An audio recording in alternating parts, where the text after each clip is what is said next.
Depuis plus de 2000 ans, une question profonde divise les croyants du monde entier. Pourquoi les Juifs, peuple de la promesse, n'ont-ils jamais reconnu Jésus comme le Messie tant attendu? C'est une question qui ne cesse d'intriguer, que l'on soit chrétien, juif, chercheur, ou simplement curieux de comprendre les racines de la foi.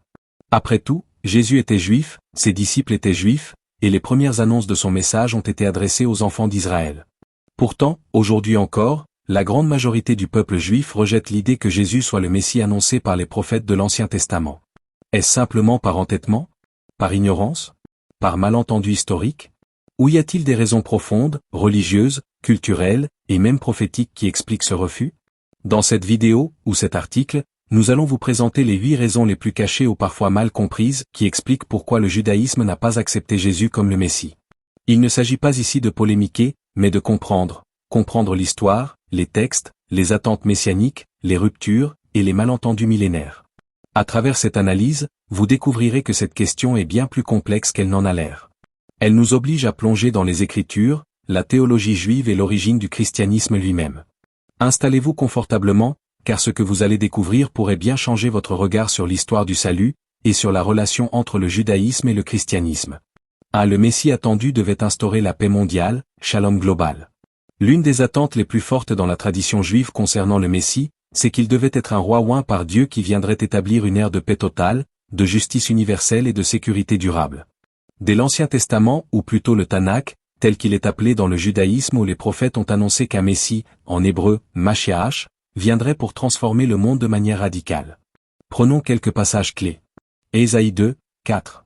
Il sera le juge des nations, l'arbitre d'un grand nombre de peuples. De leurs épées, ils forgeront des socs de charrues, et de leurs lances, des serpes, une nation ne tirera plus l'épée contre une autre, et l'on n'apprendra plus la guerre. Ésaïe 11, 6, 9.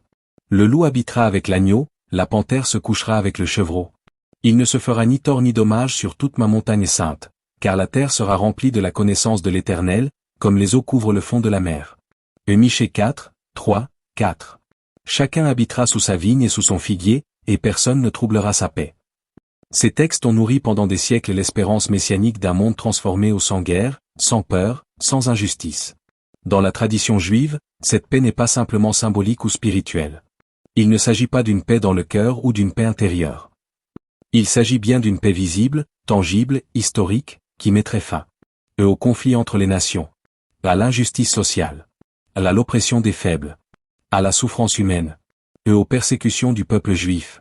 Le Messie devait être un roi victorieux, un descendant de David, capable de chasser les ennemis d'Israël, d'unifier les tribus dispersées, de ramener les exilés, et de gouverner avec sagesse et équité. Quand Jésus est apparu, beaucoup ont espéré qu'il serait ce Messie. Mais voici ce qu'ils ont observé. Il n'a pas libéré Israël de l'Empire romain. Il n'a pas mis fin aux guerres. Il a été rejeté par les autorités religieuses et politiques. Il a été crucifié comme un criminel par les Romains, une mort honteuse et incompatible avec la figure d'un roi glorieux. Et surtout, le monde est resté profondément troublé après sa venue. Les guerres ont continué, les injustices aussi, et le peuple juif a même connu l'exil, les persécutions et la destruction du temple en l'an 70. Pour les Juifs, cela ne correspondait en rien à la promesse messianique des prophètes. C'est ici que se trouve l'un des points de rupture fondamentaux entre le christianisme et le judaïsme.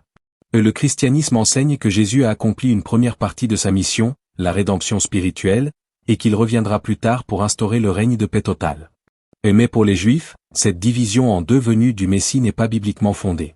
Le Messie, selon eux, doit accomplir sa mission entièrement et de manière visible dès sa première venue. C'est pourquoi, pour la majorité des Juifs, Jésus ne peut pas être le Messie annoncé. Non pas parce qu'ils le rejettent par aveuglement, mais parce qu'ils attendent un Messie qui transforme réellement le monde en un Messie politique, pacificateur, rassembleur, roi, et non pas un homme souffrant, rejeté, mis à mort. Une attente centrale dans la tradition juive. Dans la foi juive, le temple de Jérusalem, ou Beth Amikdash, est le cœur spirituel d'Israël. Il ne s'agissait pas seulement d'un lieu de culte, c'était la demeure terrestre de la présence divine, la Shekinah, le lieu des sacrifices, des prières, de l'expiation nationale et de la communion avec Dieu. Après la destruction du premier temple par les Babyloniens en 586 avenue Jésus-Christ, les Juifs espéraient ardemment sa reconstruction. Et c'est ce qui s'est produit avec le second temple, reconstruit à l'époque d'Esdras, puis agrandi sous Hérode le Grand. Mais même ce second temple n'était pas considéré comme l'accomplissement final des promesses divines. Les prophètes parlaient d'un troisième temple glorieux, purifié et éternel, qui serait reconstruit par le Messie lui-même. Des textes comme ceux d'Ézéchiel, d'Agée ou de Zacharie annoncent clairement que 1. Le Messie bâtira un temple nouveau et parfait. 2. La gloire de Dieu y habitera de manière permanente. 3. Tous les peuples viendront à Jérusalem pour adorer le Dieu d'Israël. Quelques exemples puissants. Et Ézéchiel 37, 26, 28. Je leur donnerai un sanctuaire pour toujours. Ma demeure sera parmi eux. Je serai leur Dieu, et ils seront mon peuple. Alors les nations sauront que je suis l'Éternel qui sanctifie Israël, lorsque mon sanctuaire sera pour toujours au milieu d'eux. Zacharie 6, 12, 13. Voici un homme dont le nom est Germe, il germera dans son lieu, et il bâtira le temple de l'Éternel. Il portera la majesté, et il siégera et dominera sur son trône. Ces versets montrent que la construction du temple est intimement liée à la venue du Messie. Le germe, ou le rejeton, figure messianique, sera à la fois roi et bâtisseur du temple. Au temps de Jésus, le second temple existait encore, embelli par Hérode le Grand. C'était un monument majestueux, bien qu'il fût parfois considéré comme corrompu spirituellement par certains groupes comme les Esséniens ou les Zélotes. Or, voici ce que Jésus a fait ou dit. Il n'a pas entrepris la reconstruction du temple, puisqu'il était encore debout. Il a plutôt annoncé sa destruction. Il ne restera pas ici pierre sur pierre qui ne soit renversée. Matthieu 24, 2. Il a aussi déclaré, en parlant de son corps. Détruisez ce temple, et en 3 jours je le relèverai. Jean 2, 19.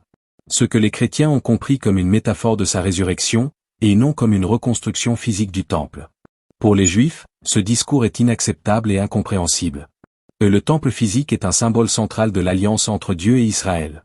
Le Messie ne peut pas venir annoncer sa destruction, encore moins le remplacer par son propre corps.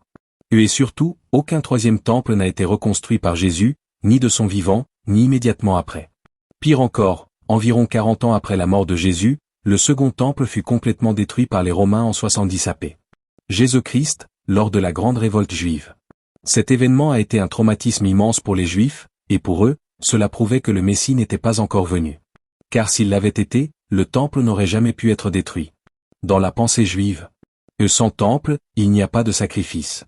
Sans sacrifice, il n'y a pas d'expiation nationale. Et sans expiation, il n'y a pas de véritable communion avec Dieu. C'est pourquoi le temple est inséparable de la mission du Messie. Le judaïsme attend encore aujourd'hui un Messie qui viendra concrètement reconstruire ce temple, sur le mont du Temple à Jérusalem, et rétablir la centralité du culte juif selon la Torah. Une différence théologique fondamentale entre judaïsme et christianisme. L'un des points de rupture les plus profonds entre la foi juive et la foi chrétienne repose sur la nature du Messie. Dans la tradition chrétienne, Jésus est le Fils de Dieu, Dieu incarné dans un corps humain, né d'une vierge, conçu par le Saint-Esprit, existant avant la création du monde. Mais dans la tradition juive, cette idée est non seulement étrangère, mais même incompatible avec l'image du Messie annoncée dans les Écritures. Dans le judaïsme, le Messie, hébreu, Mashiach, littéralement loin, est avant tout un être humain, choisi par Dieu, mais entièrement humain ni Dieu, ni une partie de Dieu, ni un être céleste préexistant. Petit losange bleu les caractéristiques attendues du Messie juif. Un homme né naturellement, descendant direct du roi David, cf 2 Samuel 7, 12, 16, Jérémie 23, 5. Un dirigeant terrestre, qui gouvernera Israël en paix et en justice. Un roi fort, charismatique, mais pas surnaturel. Un fidèle observant de la Torah, qui amènera tous les Juifs à suivre les commandements. Un homme vivant dans la réalité historique et politique d'Israël, agissant pour la rédemption collective. Exemple biblique. Isaïe 11, 1, 2. Un rameau sortira du tronc d'Isaïe, un rejeton naîtra de ses racines. L'Esprit de l'Éternel reposera sur lui. Cela désigne un homme rempli de sagesse et de crainte de Dieu, mais pas un être divin. Pour les Juifs, l'idée qu'un homme puisse être Dieu ou que Dieu puisse s'incarner dans un corps humain est strictement interdite et incompatible avec la Torah. Voici pourquoi. 1. Le monothéisme juif est absolu. Le judaïsme insiste sur l'unité indivisible de Dieu. Deutéronome 6, 4, Écoute, Israël, l'Éternel, notre Dieu, est un seul Seigneur. Il n'y a pas de Trinité, pas de division, pas de Dieu en partie. L'idée chrétienne d'un Dieu en 3 personnes, Père, Fils, Saint-Esprit, est vue comme une forme de polythéisme déguisé, et donc rejetée. 2. Dieu est spirituel et transcendant. Nombre 23, 19, Dieu n'est pas un homme pour mentir, ni un fils d'homme pour se repentir. Dieu ne peut pas naître, mourir, ou souffrir comme un humain. Il est invisible, éternel et immuable. 3. L'adoration d'un homme est une forme d'idolâtrie. Dans le judaïsme, adorer un être humain, même exceptionnel, est considéré comme idolâtre. L'idée que Jésus soit Seigneur ou que les gens prient au nom de Jésus, pour les Juifs, inacceptable et hérétique. À l'opposé, dans le christianisme, Jésus est présenté comme le Verbe fait chair, Jean 1, 1, 14. Il est adoré comme le Fils de Dieu, Dieu lui-même venu sur terre. Il est né sans péché, d'une vierge, de manière miraculeuse. Il dit lui-même dans Jean 10, 30, « Moi et le Père, nous sommes un ». Et l'apôtre Paul dit dans Colossiens 2, 9, « Car en lui habite corporellement toute la plénitude de la divinité ». Autrement dit, le cœur même de la foi chrétienne repose sur ce que le judaïsme rejette catégoriquement, la divinité du Messie. Pour le judaïsme, si quelqu'un prétend être Dieu, ou être adoré, il ne peut pas être le Messie. Si quelqu'un change la nature de Dieu, il enfreint le fondement même de la foi juive. Ainsi, même si Jésus avait rempli toutes les autres conditions messianiques, le simple fait de se proclamer divin suffit à le disqualifier totalement dans la pensée juive.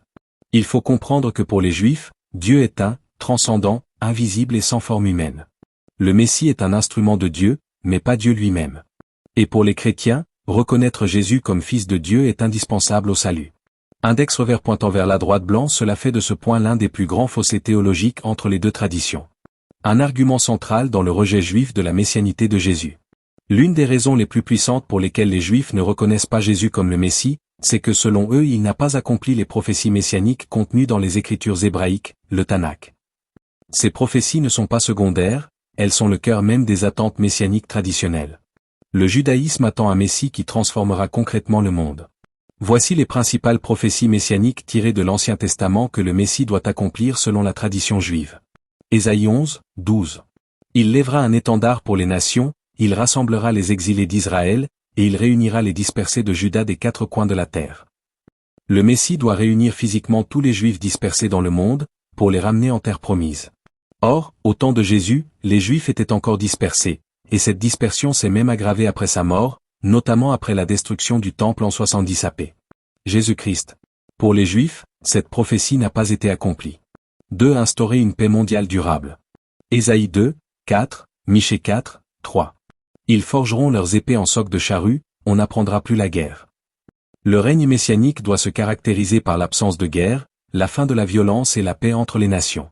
Pourtant, après Jésus, le monde a connu des siècles de guerre, d'invasions, de conflits, y compris entre chrétiens. Cette promesse n'est pas visible dans l'histoire humaine depuis le premier siècle. Zacharie 14, 9. L'Éternel sera roi de toute la terre. En ce jour-là, l'Éternel sera le seul Éternel, et son nom sera le seul nom. Les nations reconnaîtront l'unicité du Dieu d'Israël et viendront l'adorer à Jérusalem.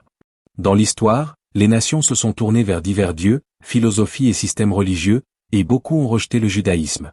Même le christianisme, bien qu'issu du judaïsme, n'a pas ramené les peuples à la loi de Moïse ni à l'adoration selon la Torah.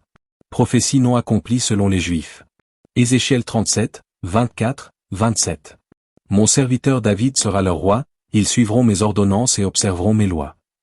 Le Messie doit rétablir la pureté spirituelle du peuple d'Israël, le ramener à l'obéissance à la Torah. Après la venue de Jésus, la majorité des Juifs ne l'ont pas suivi. Pire encore, le christianisme a rejeté une grande partie de la loi juive, rendant caduques certaines pratiques comme la circoncision, le sabbat ou la kashrut. Cette prophétie est vue comme inversée dans le christianisme. Déjà traitée en détail dans le point 2. Jésus n'a pas reconstruit le temple, et celui-ci a été détruit peu après. Aux yeux des Juifs, cela contredit les attentes messianiques. Une idée étrangère à l'attente messianique juive d'avant Jésus. Parmi les divergences majeures entre judaïsme et christianisme, le concept d'un Messie souffrant, rejeté, humilié et crucifié est peut-être l'un des plus choquants et inacceptables pour les Juifs. Pour le judaïsme, le Messie est censé être victorieux, puissant, et honoré, non persécuté, ni mis à mort. L'idée que le Messie meurt est de surcroît, sur une croix, entre deux criminels, exécutés par une puissance païenne, selon la pensée juive classique, une contradiction absolue avec les prophéties.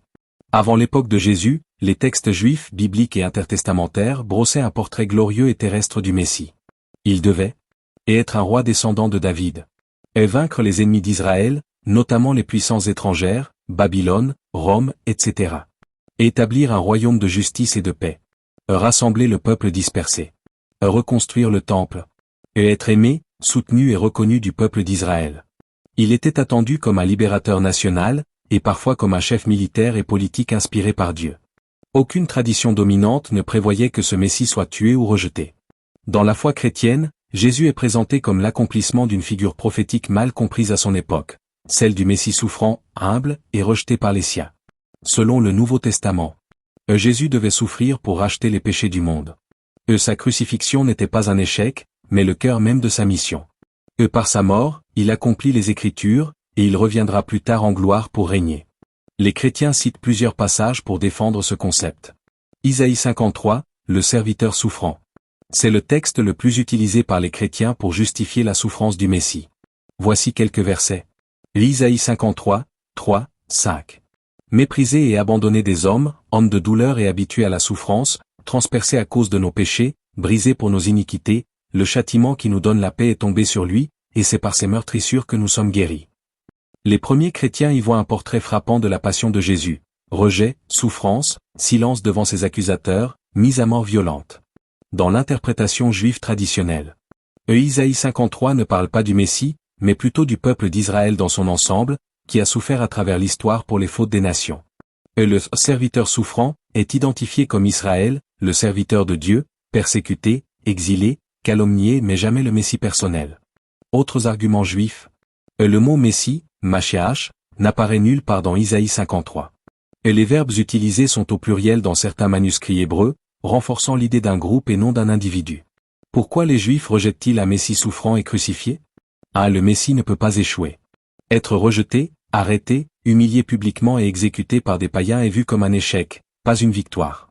2. Un Messie crucifié est une malédiction selon la Torah. Deutéronome 21, 23. Car celui qui est pendu au bois est un objet de malédiction devant Dieu. Pour un Juif, il est inimaginable que le Messie promis soit maudit par Dieu.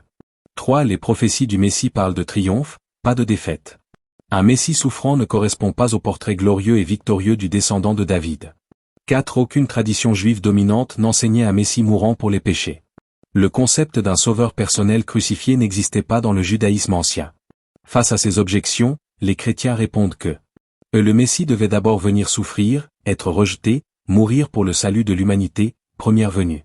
Et puis revenir plus tard dans la gloire, pour juger le monde et établir son royaume, seconde venue.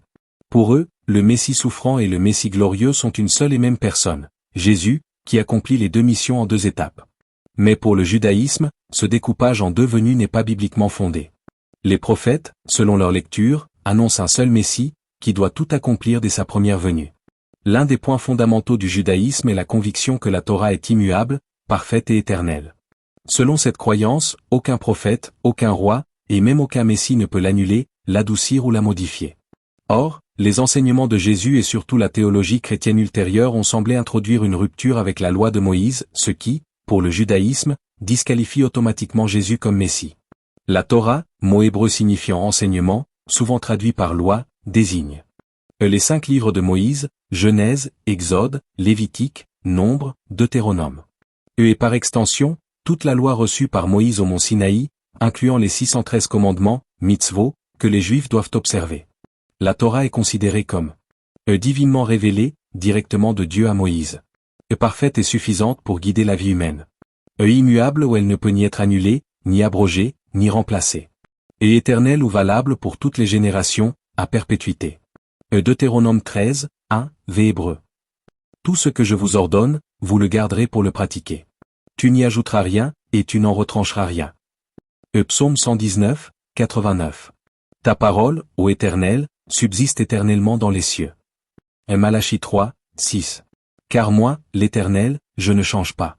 Ces textes affirment que la volonté divine révélée dans la Torah est définitive.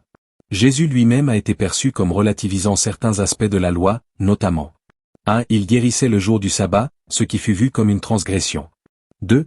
Il a rejeté certaines règles de pureté rituelle, Marc 7, 18, 19. 3. Il enseignait le pardon des péchés sans sacrifice d'animaux, en dehors du temple. 4. Il parlait d'accomplir la loi, ce que les chrétiens ont souvent interprété comme un remplacement. Le plus marquant est l'évolution du christianisme primitif. Et les apôtres, en particulier Paul, ont enseigné que les non-juifs convertis n'étaient pas tenus de suivre la loi juive. Plus de circoncision, plus d'interdits alimentaires, plus d'obligations sabbatiques. Et dans Romains 10, 4, Paul écrit « Christ est la fin de la loi, pour la justification de tous ceux qui croient. » Pour les Juifs, Ces idées sont inacceptables. La Torah n'a pas de fin. Elle ne peut pas être accomplie au point d'être mise de côté. Dans le judaïsme, le vrai Messie est un fervent observateur de la Torah. Il enseigne la loi, la défend, et l'impose au peuple. Ézéchiel 37, 24. Mon serviteur David sera leur roi, ils suivront mes lois et ils les mettront en pratique. Le Messie ne vient pas modifier la loi, mais ramener le peuple à l'obéissance fidèle. Donc, toute figure messianique qui change la Torah, même légèrement, est automatiquement disqualifiée.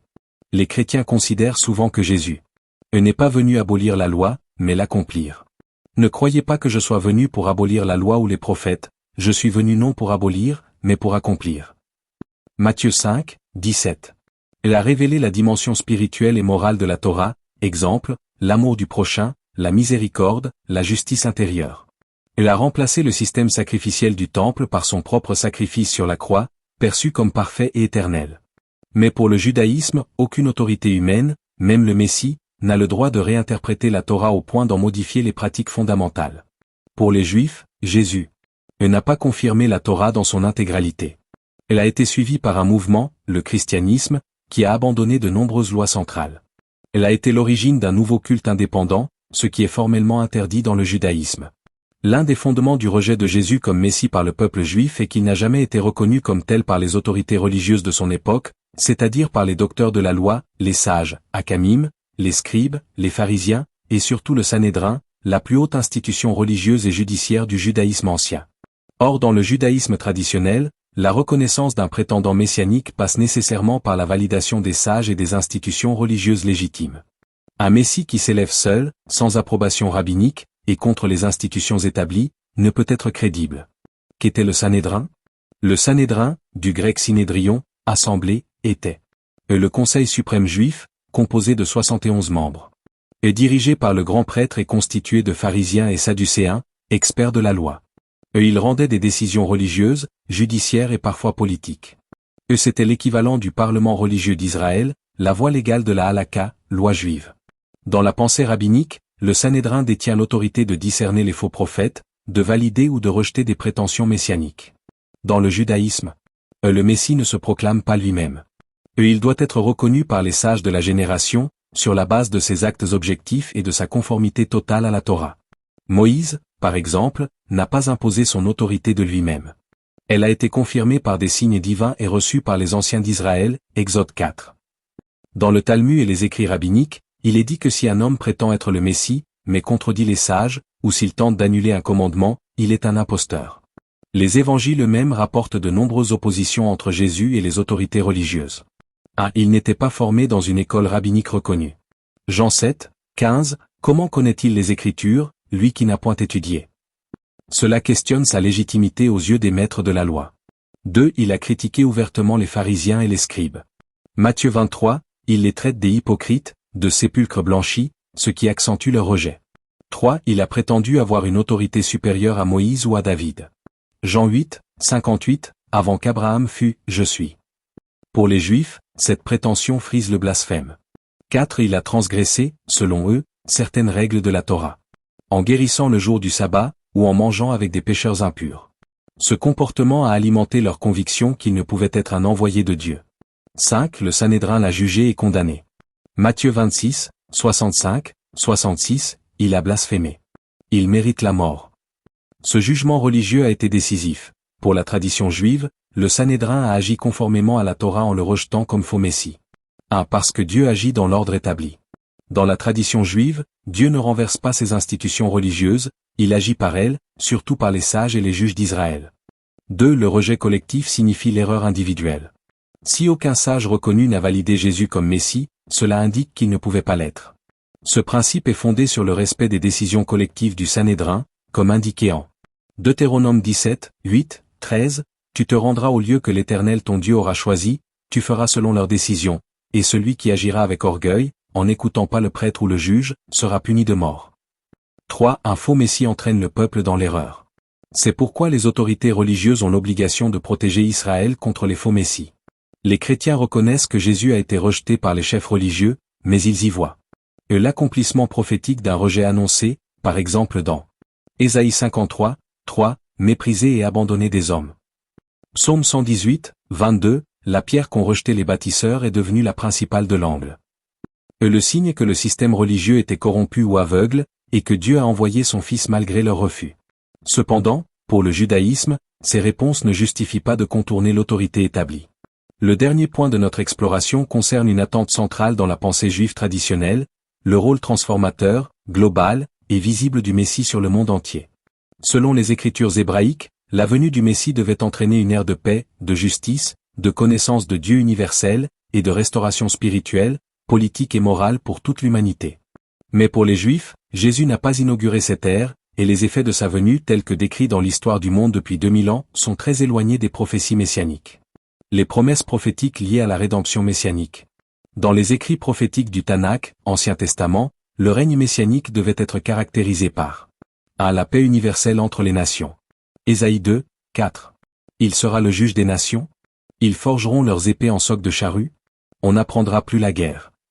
Michée 4, 3 dit la même chose, les armes de guerre seront transformées en outils agricoles, et la guerre deviendra un souvenir du passé. Pourtant, après Jésus, l'histoire humaine a été marquée par des siècles de conflits sanglants.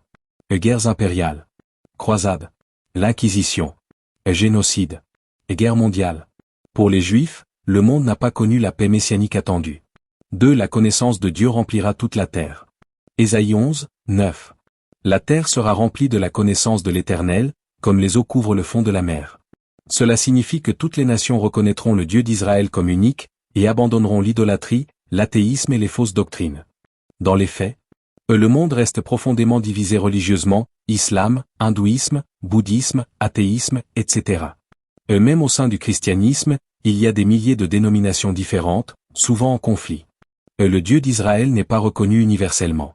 Ce n'est pas la réalité de notre époque. 3. La justice régnera dans le monde. Ésaïe 11, 4. Il jugera les pauvres avec justice, il prononcera avec droiture en faveur des malheureux. Jérémie 23, 5 parle d'un roi descendant de David qui régnera avec sagesse et exercera le droit et la justice dans le pays. Le règne du Messie devait éliminer les oppresseurs, et mettre fin à la corruption politique, et établir l'équité sociale, rendre justice aux pauvres et aux veuves. Mais dans l'histoire post-Jésus, les oppressions ont augmenté, esclavage, colonialisme, dictature. Les injustices sociales se multiplient dans le monde moderne. Les nations les plus puissantes sont souvent les plus injustes. Le règne de justice promis ne s'est pas manifesté. 4. La restauration spirituelle d'Israël et des nations. Ézéchiel 36, 26, 27 annonce une transformation intérieure. Je vous donnerai un cœur nouveau, et je mettrai en vous un esprit nouveau, mais aussi la fidélité à la Torah, l'abandon du péché à grande échelle, la transformation morale globale. Or, le péché, l'injustice, la violence et l'immoralité sont toujours omniprésents. Le monde ne montre pas de repentance universelle. Israël, lui-même, est en conflit interne, spirituellement divisé, et encore en attente du Messie. Les chrétiens disent que la rédemption apportée par Jésus est avant tout spirituelle et invisible pour l'instant, mais qu'elle se manifestera pleinement à son retour glorieux. Lors de sa première venue, Jésus est venu offrir le pardon des péchés, mourir en sacrifice, ressusciter pour donner la vie éternelle. Lors de sa seconde venue, il viendra juger les vivants et les morts, établir son royaume sur la terre, réaliser toutes les prophéties visibles du Messie. Mais pour le judaïsme, cette idée d'une rédemption en deux temps est problématique. Aucune prophétie biblique n'annonce deux venues du Messie. Le Messie devait tout accomplir dès sa venue, de façon claire, visible, indiscutable et mondiale. Au terme de cette exploration des 8 raisons profondes et historiques qui expliquent pourquoi les Juifs n'ont jamais reconnu Jésus comme le Messie, il est important de prendre du recul et de saisir toute la complexité de ce rejet, souvent mal compris ou caricaturé. Les prophéties bibliques dans le judaïsme dessinent un portrait clair, tangible et visible d'un Messie qui doit transformer la réalité politique, sociale, spirituelle et universelle dès sa venue. Or Jésus, selon la lecture juive, n'a pas accompli ses promesses. La paix mondiale, le rassemblement des exilés, la restauration du temple, la justice universelle, tout cela est encore attendu. Pour les Juifs, le Messie est un roi glorieux, puissant, victorieux. Il ne peut pas être un Messie souffrant, rejeté et crucifié, comme le présente la foi chrétienne. Cette image du Messie souffrant, si centrale au christianisme, n'a aucune racine dans la tradition juive ancienne. Le judaïsme est fondé sur la fidélité à la Torah, perçue comme la révélation parfaite et inaltérable de Dieu. Les enseignements de Jésus et les développements du christianisme, qui ont relativisé ou aboli certains commandements, sont vues comme une rupture inacceptable, incompatible avec la mission messianique. Le Messie doit être reconnu par les sages, les docteurs de la loi et le Sanhédrin. Jésus a été rejeté par ses autorités, jugé blasphémateur et condamné. Ce rejet institutionnel est un élément décisif dans la non-reconnaissance de sa messianité. La venue du Messie devait inaugurer un règne de paix, de justice et de connaissance divine qui embrasse toute l'humanité. Le monde, aujourd'hui encore, est loin de ce règne. Pour les Juifs, cela prouve que la rédemption messianique est toujours à venir. N'hésitez pas à partager vos questions, vos réflexions ou vos témoignages en commentaire. Et surtout, restons ouverts au dialogue, à la recherche sincère de la vérité et au respect mutuel entre croyants.